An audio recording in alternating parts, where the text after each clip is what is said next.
kaya naman talaga na umangat. Pwede talaga. Pwede mo nga i-reset yung utak ng tao. Ang ano talaga dyan, kailangan nila umalis. Kung saan, yung lugar ba nila, mas magandang umiwas ka kesa lumaban. Kasi yung temptation, kung lalabanan mo, minsan matatalo ka, minsan mananalo ka. Pero kapag umiwas ka, nanalo ka na kagad. Napaka-inspiring ng Super. kwento ng magiging unang guest natin ngayon. Lalong-lalo na, kumbaga, paunahan muna natin, partner Cristel, na habang may buhay, may pag-asa. Yes. Sabi nga natin, life is what you make it. Choice mo yan. Choice Kung mo gusto talaga mong yan. umasenso sa buhay o kung gusto mong hindi umasenso sa buhay. Ayan, wag na. natin patagalin, Kuya Paul. Ito na ang ating introduction sa ating guest. From sleeping on the streets. O, yun. Natulog po siya sa kalsada, sa mga kalye, hanggang sa nagsusupply na siya sa tech world. Today on Patalk sa DZAR, makikilala natin ang lalaking nagsimula sa motor, anak yung kaangkas, CPU ang hawak, at ngayon siya na ang tinatakbuhan ng karamihan. High school graduate, street smart, faith-driven. Mga kapatok, get ready dahil ang kwento niya ay hindi pangkaraniwan. Meet Mr. Ryan Ladicho, aka Totoy Guapo. Nako. Leon Tech. Wow! Welcome po, Sir Ryan. Yes. Hello. Yan, welcome. AKA Totoy Guapo of Leon Tech. Oh. Syempre, hindi na yan dapat na debatehan natin dahil nakikita ng mga kapartner natin. Ayan. Pinapa-wave pa yung kanyang buhok. Yan, nakikita live na talaga namang poging-pogi at guwapong-guwapo. Ayan. So Sir Ryan, baka may gusto ka i-shout out bago tayo magsimula sa ating kwentuhan. Shoutout sa ate ko na nasa Japan. Ay, yes. Yan. Okay, sige. At syempre, ito nga ang pag-uusapan natin from homeless to Millionaire! Ayan. Amazing! Kuya Okay. Paul, sinong gustong maunang magtanong? Ako kasi Okay. oo, gusto kong malaman ng mga kababayan natin, ng mga partners natin na papaano ba nagsimula ang pagiging homeless po ninyo? Abay, bakit naman napunta tayo sa pagiging isang homeless? Okay. Let's start na lang doon sa dati akong may pera. Nakapag-Japan ako Banda ako sa Japan. Then umuwi ako ng siyempre, kahit paano, may dala, may pera pa. Tapos dahil nga mabisyo, number one, mabisyo, tapos walang sapat na kaalaman sa pera. Akala ko noon dati hindi mauubos yun. Pero siyempre, yung lifestyle mo na ganun, mauubos talaga. Hanggang sa yun, dahil tuloy-tuloy yung ganong klaseng lifestyle, siyempre, wala nang magkakagusto sa'yo noon. Siyempre, kahit yung mismong asawa mo, palalayasin ka na talaga. Hanggang sa, ayun nga, fast forward natin, naging homeless nga.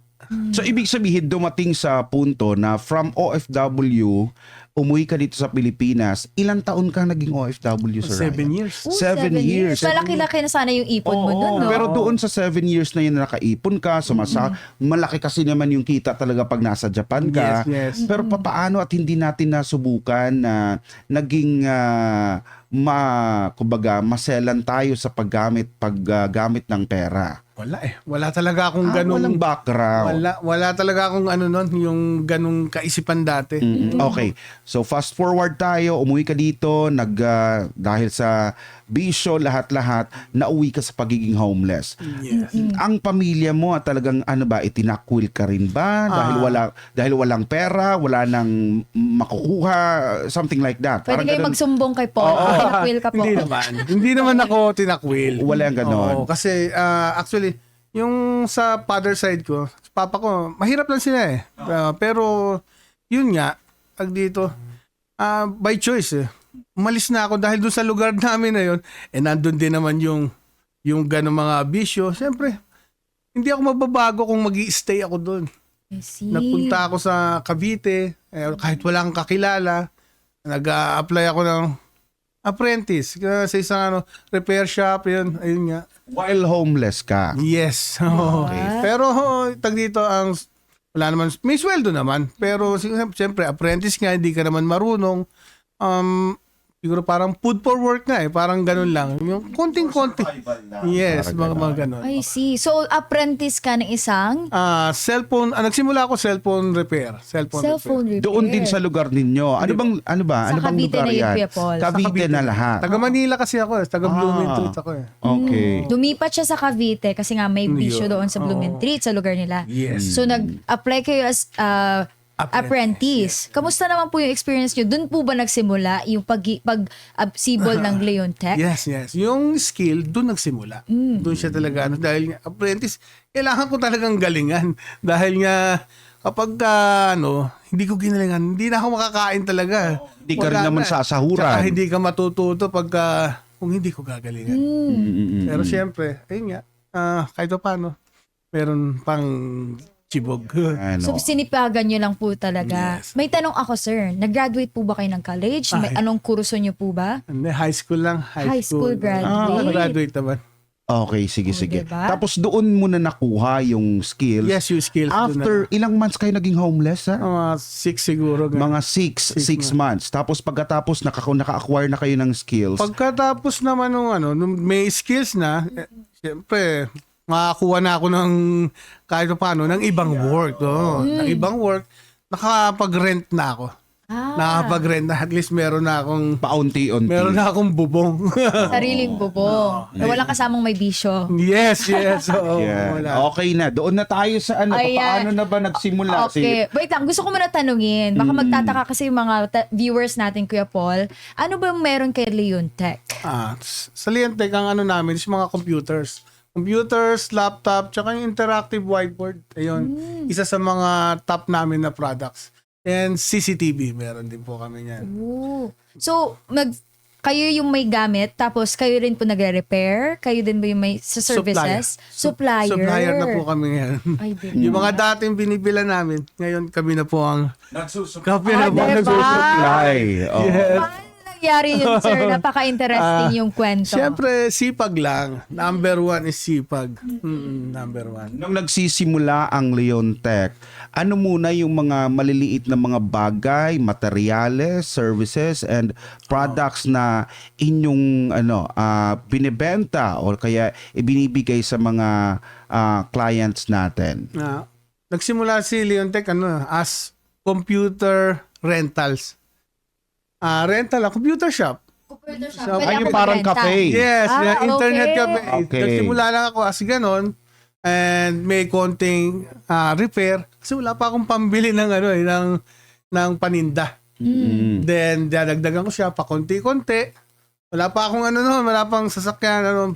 Minomotor namin papunta ng Gilmore. Bulacan kasi kami. Oh. Ayun lang, binomotor namin, kasama ko yung anak ko, maliit pa yung anak ko noon, may dala siya, pupunuin namin yung motor, tapos pabiyahe kami ng Bulacan, kaya QC ang Gilmore kukuha kami, balikan nyo, siguro sa isang linggo, mga 3 times siguro kayo pabalik-balik, dahil nga, hindi pa uso noon yung mga, yung mga, mga lalamove, ganun, ayun, so kami nagsimula. Sweet. Amazing, no? Okay. So pagkatapos ng rentals, ilang taon kayo na nanatili doon sa rentals, nakapag-ipon ng dagdag na ipon para Mas lumago pa venture yung out business. sa panibagong business ulit? Siguro mga 2 years din. Kasi habang meron rentals, gabi, nagka-grab na ako. Nag-grab driver pa ako. Diba? May rentals yun, nag-grab driver pa ako. Oh, ikaw na ang hindi napapagod. Napapagod din. Pero syempre, hindi ko sinayang yung oras na yun. Correct. Habang nag-grab ako, nakikinig ako ng mga audiobooks. Yung mga Ano pinapakinggan? self-help, yung mga kay Napoleon Hill, Earl Nightingale, Bob Proctor. Basta yung may matututunan ako. Kaya habang nagbabiyahe, hindi nasasayang yung oras, natututo ako. gumraduate ako sa sasakyan. Wow. Oo, may ganun Sa para. Audiobooks University. Yes. Sabi nga nila, 'di ba, a person can be educated by just reading a lot. Oo, Yes. sabi nga nila. Hindi mo naman kinakailangan mag-graduate kung wala naman talagang kapasidad mag-graduate ka, pero may diskarte ka, palabasa ka, abay pwede kang matuto ng maraming bagay. Okay. Tsaka amazing no kasi sir, mas pinili mo talaga yung landas na mas lago sa sarili mo. Di katulad ng iba, may iba kasi na pag dito na, ito na yung kinalakihan ko, nawala na sila ng pag-asa, ganun. Anong gusto mong mensahe para sa kanila sir? Sa Yung mga mga dumadanas din ng mga ganyan. Tag dito. Huwag kayong matakot, mabigo, matalo, malugi. Kasi lahat naman talaga yan dadaanan natin eh. Kasi iyan ang magtuturo talaga sa atin. Tsaka attack lang ng attack kapag may opportunity. Wag nang, yung iba kasi hindi pa ako ready. Layon tayo eh. Wala nag-i-stretching na layon. Kapag attack lang, di ba? Wag Sa, lang sa ngayon, ang ano ninyo, ang opisina ninyo, ang nag-branch out na ba kayo? Hindi pa kami nag-branch out. Sa San Jose del Monte. Pero marami kaming mga e-com, ganon. Wow, amazing. May gusto lang akong alamin kay Sir Randy, Go, no? Kuya Paul. Kasi nang hinayang ka sa buhay mo ng marami ka pang oportunidad nung nag-abroad ka, nag-Japan ka, maraming pera. Ano ba yung nasa isip nyo noong parang binibigyan mo ng pag-asa ang sarili mo na bumangon? Paano ulit? Hindi ko Paano ba? Ano ba yung nasa isip mo? Bakit nagsisikap ka right after your fall from... Okay. Oo. Naranasan ko na parehas. Maging mayaman tsaka mahirap. Hindi ko na uulitin maging mahirap pa ulit. Ayaw ko na nung ganon. Kaya syempre, kailangan magsikap eh. Siyempre, diba? Ayun po ang pinaka-motivation ko na lang sa buhay. Kasi naranasan ko na yun. Tsaka kaya naman talaga. Correct. Na umangat. Oo. Pwede talaga. Posible.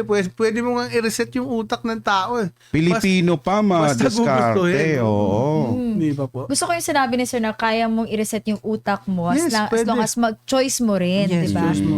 So- Yung mga pinakikinggan po natin, binabasa. Yun. Pipiliin na lang din natin. Tsaka yung kasamang tao. Yan ang pinaka-importante. Kasi sabi nga nila, pag nagnenegosyo ka, kahit gaano ka nagsisikap sa negosyo mo, pinapangalagaan mo, minsan pag hindi maganda at hindi tama yung tao na nakakasama ho natin, hindi lang yung mahal sa buhay, kundi yung sa katrabaho, abay, mahihirapan din na umusad at umasenso. Tama ba, sir? Kasi katulad nun, nung isa sa natutunan ko yan, alisin mo yung mga ganitong kaibigan mo, naubos nga yung laman ng phone book ko eh. Pero naging maganda naman ang epekto. Hindi ko naman din talaga kailangan sila eh. Kaya ngayon, pag nakakita ako ng mga taong may tamang frequency katulad sa yung mga taong gusto ko, mas maganda nga kung mas mataas pa sa akin eh. Mas marami akong matututunan. Siyempre, hindi naman ako, kailangan mag-ano rin ako sa kanila na may maibigay din ako sa kanilang serbisyo. Kasi yung mga ganyan, hindi naman din talaga madamot. Kasi meron ako mga mentors eh na tumulong din sa akin talaga. May plano ka ba na syempre nakita mo na yung pagdaanan mo sa buhay? Syempre nakikita mo din yung mga tao na may gunon din na mga sitwasyon na tulungan sila, bigyan sila ng trabaho, bigyan sila ng oportunidad. Pwede naman kung talagang willing sila, pwede naman nila akong tawagan, nandiyan naman, or kausapin kung talagang pwede natin silang i-train. Katulad nga ng mga tao ko. Yung mga tao nga dating nag-construction, mga tinuruan lang namin yan, technicians na. Wow. Yes lang. Amazing. Kasama ni sir ngayon, yung isa sa mga testing mo. Naging bunga niya. Ayan. Siyempre, kung amazing. talagang willing matuto, pwede naman. Yung anong pwede mong imensahe dun sa mga kasalukuyan, sir, na nasa bisyo pa or kaya may mga struggles sa buhay ngayon, pero gusto nilang magbago, kaso parang hindi pa ganun ka-motivated. Alam mo yung parang nagdadalawa pa sila, may paasa tama, may paasa mali, ganun, sir. Ang ano talaga dyan, kailangan nila umalis. Kung saan, yung lugar ba nila. Kasi, mahirap yun eh. It's better na mas magandang umiwas ka kesa lumaban. Kasi yung temptation, kung lalabanan mo, minsan matatalo ka, minsan mananalo ka. Pero kapag umiwas ka, nanalo ka na kagad. Mhm. Kesa dun sa lalabanan mo. Yung laban, may battle pa yun. Sabi mo, strong ka na. Hindi, minsan may talo dun. Kaya ayun ang may papayo ko. Kung kaya nyong umiwas, umalis, bumalik na lang kayo kapag malakas na kayo. Mhm. Ganun lang din naman yun. Siyempre, ibigay nyo na yung payo sa mga kababayan natin na nanonood sa atin ngayon. Naisi-share mo din ba yung mga napagdaanan mong leksyon sa buhay, sa pamilya ho ninyo, lalo na sa mga anak ho ninyo? Yes, sinishare ko. Ngayon, meron ako mga reels, TikTok, sinishare ko yung experience. Hindi naman ako nahihiya. Kung Oo. ano. Siyempre, kung sino yung makarelate, wala naman akong pakialam kung ano yung maging reaction ng mga tao. Kung ano. Ganun talaga eh.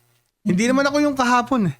Ako yung ngayon. Correct. Anong sinasabi ng mga anak ho ninyo? Ngayon nga, saan sila? Proud sila. Ganun yun. Katulad ngayon, nandito ako dito sa Patok. Nandun silang proud. Nandun na yung papa ko dati. Samantalang dati, Yes. nasa Angkas-angkas squatter. pa ako nito.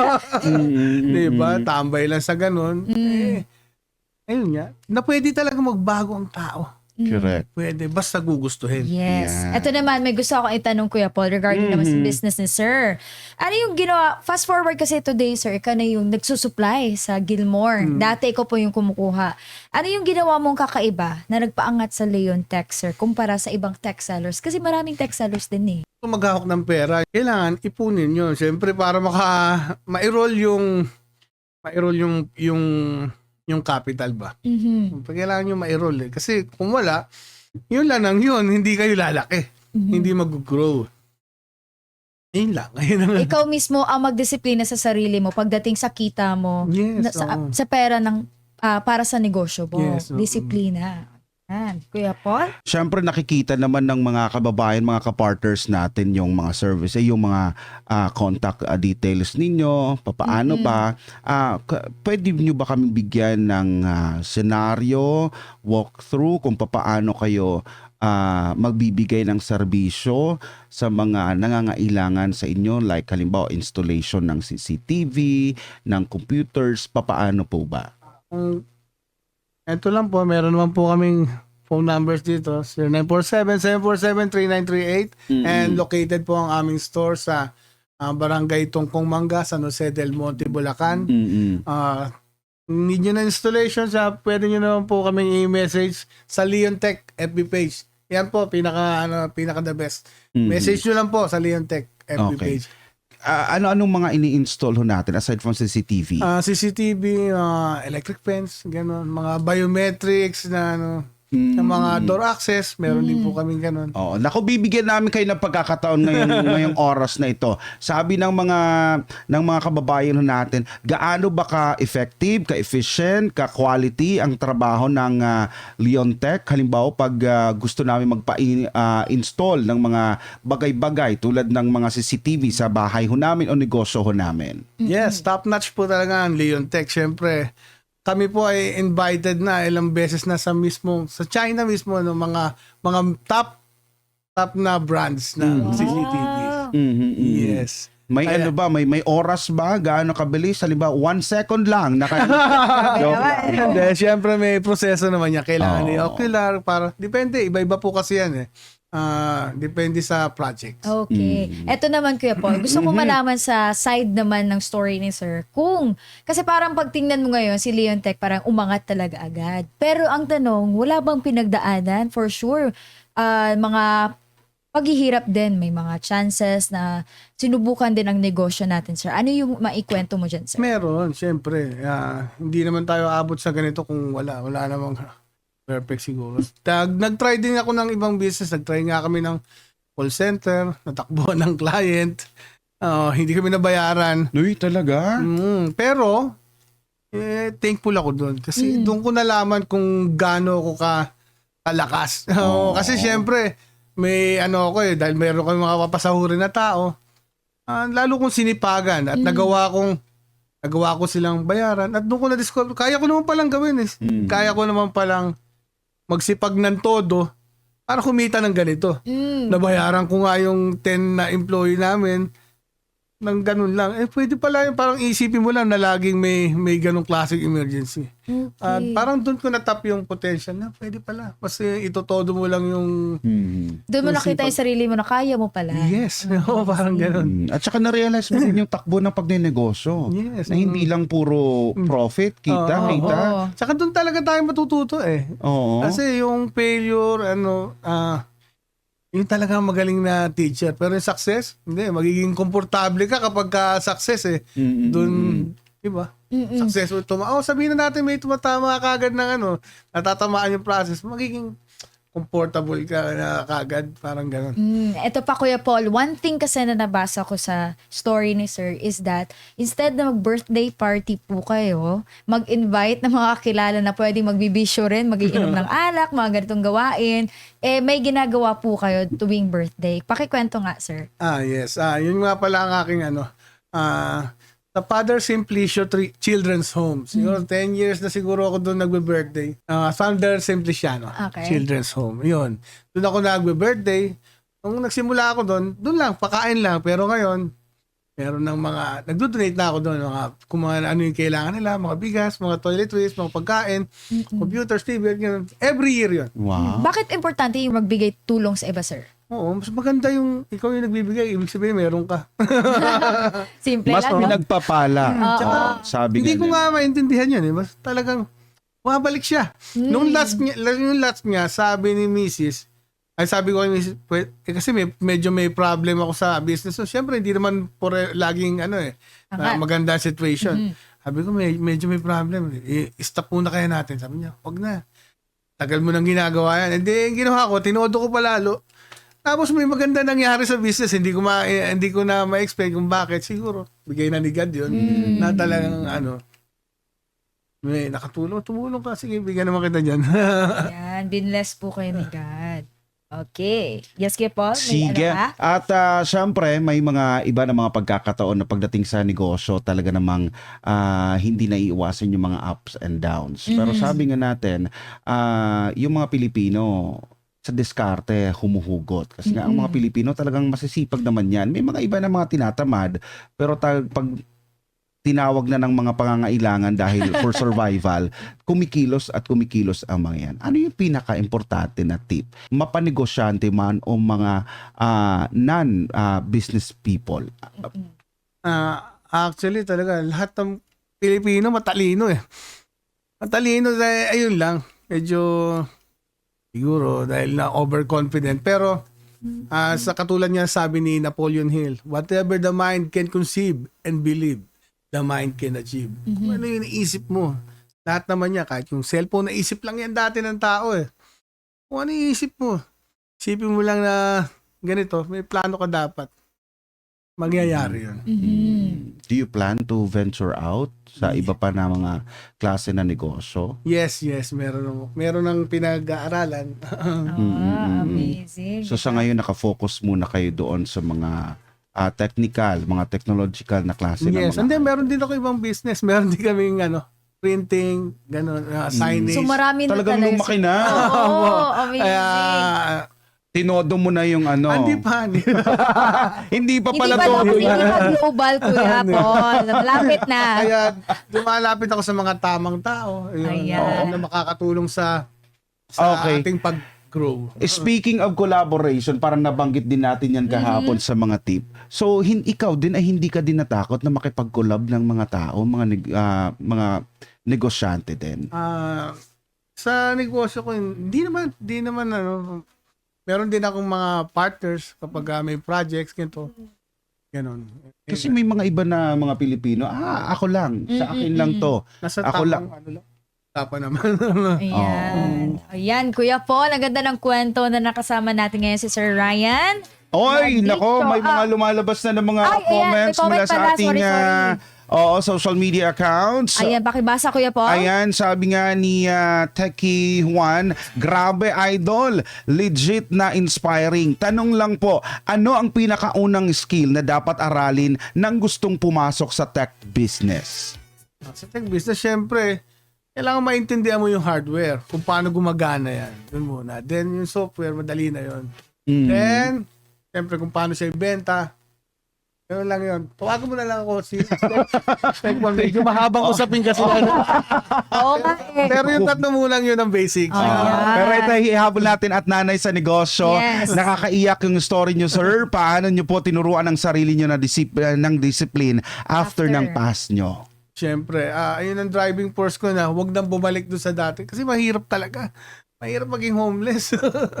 Kaya, ayun, nanay sa negosyo. Ayan. Kuya Paul, I Oo. think, Magpapaalam na ba Oo, tayo? pero bago magpaalam, Kasi Kuya naman, ang Paul, ganda ng kwento ni Sir Ryan.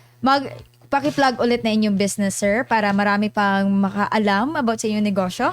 Para sa mga kailangan ng computers and laptops and monitors and CCTVs, Leon Tech FB page, message lang po kayo. Ayan. Ikumpleto mo na. Okay, Yung located saan nga ba pala saan? matatagpuan? Located nga pala sa Barangay Tungkong Mangga, San Jose del Monte, Bulacan, katabi po ng Land Bank. Yes. Pa?